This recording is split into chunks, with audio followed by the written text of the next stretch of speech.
All right, so here's the deal. Okay. We're talking about... What are we talking about? Used car purveyors in the United States of America. You keep using that P word, man. Yeah, well. Purveyors. Yeah, they're purveyors of fine used cars. Okay, sellers. All right, so we're doing a comparison, not of cars, but of... car dealerships and car... Well, they're not really dealerships, because one of them is not a dealership at all. One of them's vending machines. Well, one of them is e-commerce. And one of them is a car dealership. And lots of them.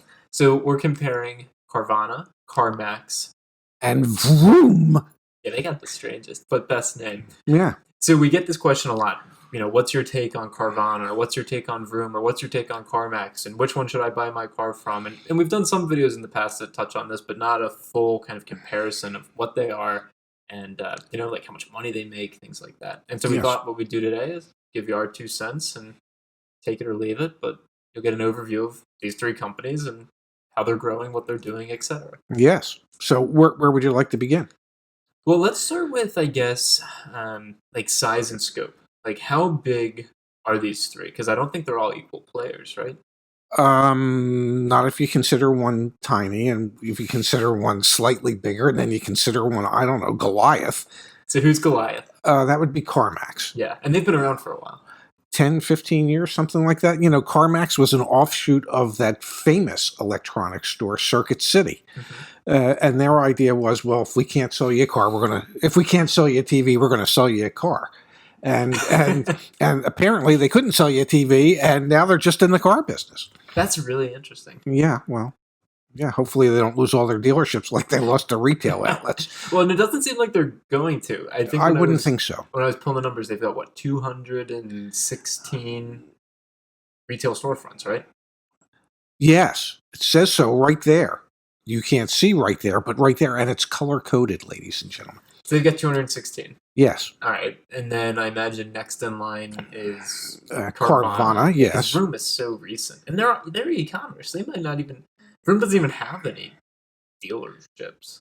Vroom's strange. Yes, well, what do you need a dealership for if you're just schlepping the cars to the people on the back of a trailer? Imagine being in the board meeting at Carvana when you've built your whole positioning around those super dumb vending machines. They're not super dumb. The vending machines are so dumb. They're not dumb. It's a differentiator. It's a thing for people to say, hey, I've got this giant ass token, and I'm going to put it in this vending machine, and a car's going to come tumbling out. And you hope it's not like that. You hope it's got gap insurance. Well, and you hope it's not like that bag of Fritos in the vending machine that kind of gets hung up, and then you got to push the son of a bitch back and forth until the Fritos are free.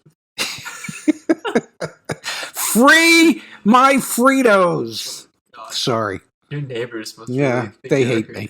All right, so how many retail storefronts does Carvana have? They have 161. That's a lot. Plus the 24 vending machines. My guess is the 24 vending machines are attached to...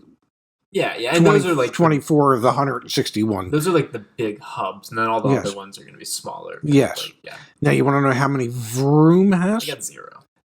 Zip. Yeah, they don't need any. Apparently not. So let's actually walk through. So CarMax's business model has always been used cars only. Bricks and mortar.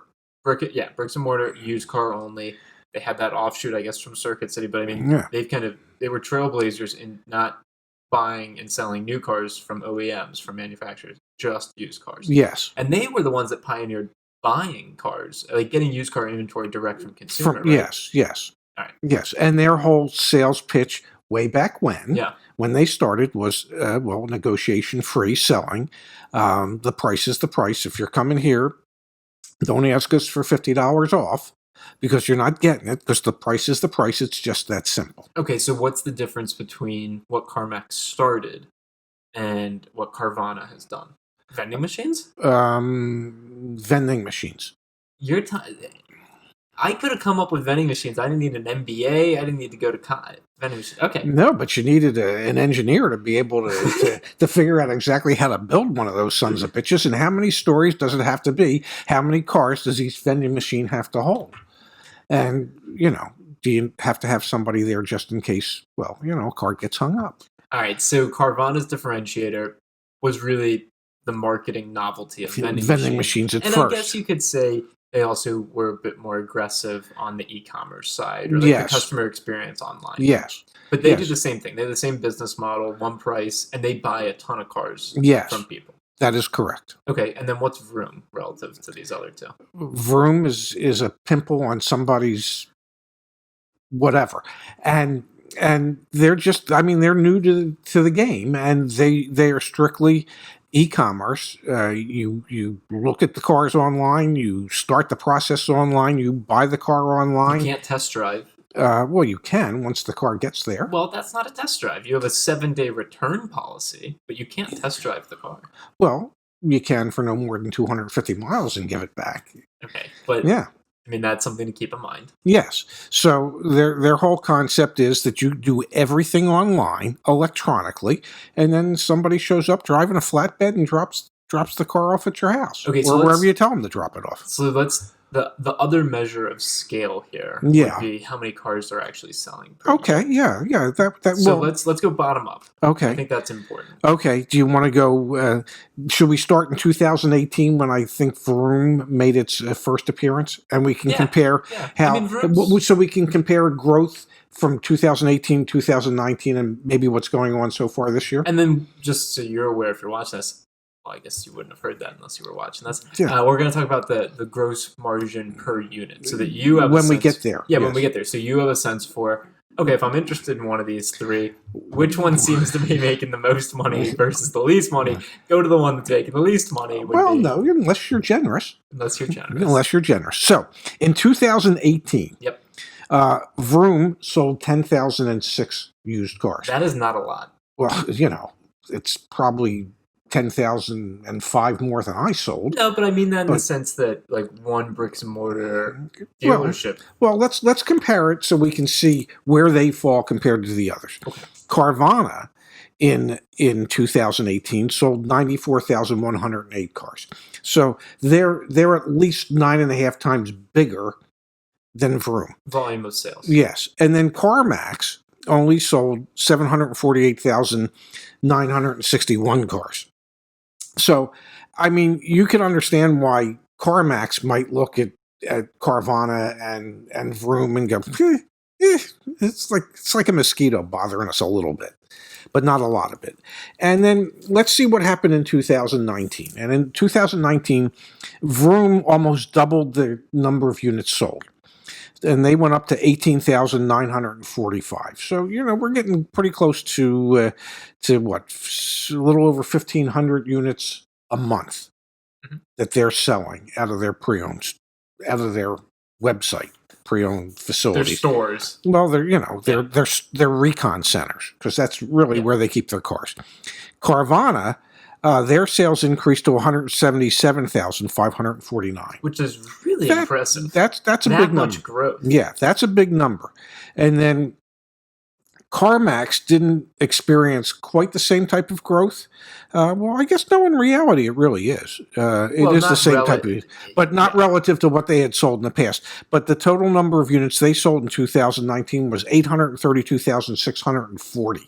But in the bigger you get, the harder it is to grow. So the idea that they could double in size at where they are, like a Carvana and like a Vroom, they're not quite 100% year-over-year growth, but I mean, it's like 80, 90%.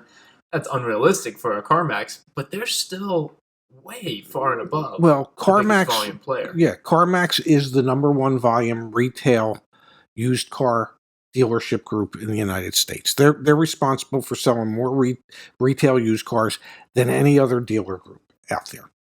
Now, here's the part. As a consumer, this is what would bother me. And the numbers I'm about to give you are the gross profit, including front end. So that is just the profit on the car itself, plus any back end profit, which would be your finance and insurance back end. And aftermarket products. Yeah, but that's all sold. That's considered back end. Definitely. Yep. Okay. So total front and back end for Carvana is $2,852 a car. And that in perspective, I was looking at their SEC filings because now they're a publicly traded company. Yes. I think it was like 2015. It was $1,000 per car. Then the next year, $1,500. Then the next year, $2,000. The next year, $2,500. And now they're all the way up to almost $2,900 per unit. Yeah, per unit sold. And even with that, they only lost how much last year? I think it was $300 million. Wow. I'll tell you, you certainly can almost make it up in volume. And then CarMax, their front and back end total per car was $2,186.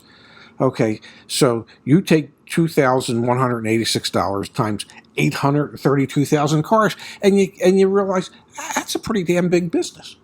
We're talking a lot of money here, but they're making almost $700 less per car than Carvana. So if you're a consumer, you're thinking, well, if I go to Carvana, I'm really going to pay too much. If I go to CarMax, I'm probably going to pay a little too much. But if I go to Vroom, I'm going to pay the least amount of total profit, because on their transactions, they only average $1,769 a car front and back.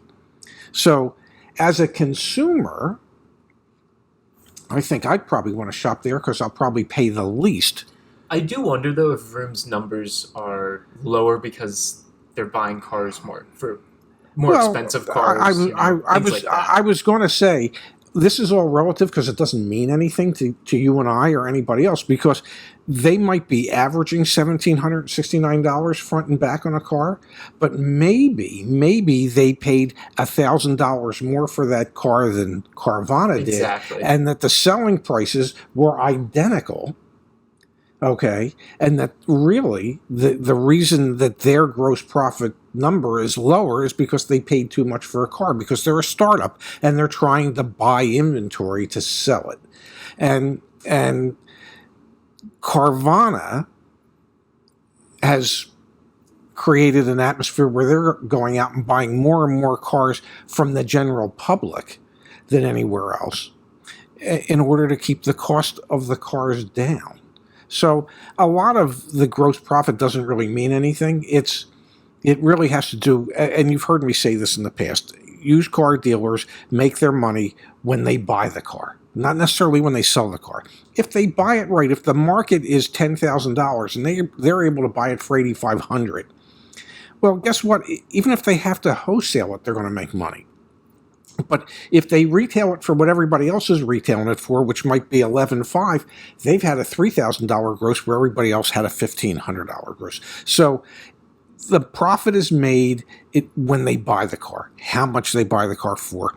Vroom is obviously buying their cars for way too much money in comparison to CarMax and Carvana, because they're trying to break into the market. And if you look at the history of Carvana's gross margin per unit, they were doing the same exact thing. Yeah. And now their strategy of buying vehicles from consumers directly is working. Yes.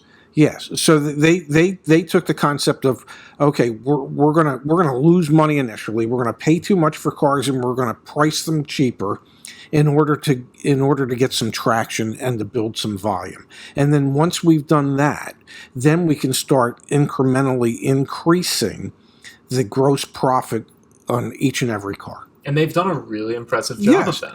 And even having done that, they haven't turned a quarter yet where they've made any money. You know what they need? They need Elon Musk, because he can show them how to do that. You had no idea I could work Elon into this today, but I did.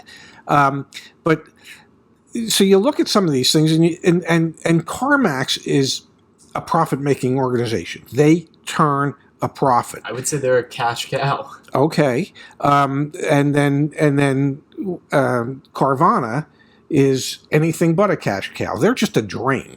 Okay, but in a sense that when you think back to Amazon, when Amazon first started, they were losing 60 million, 100 million, 300 million a quarter, and it was like, well, how long could they last? I don't know, long enough for somebody to become the world's richest man.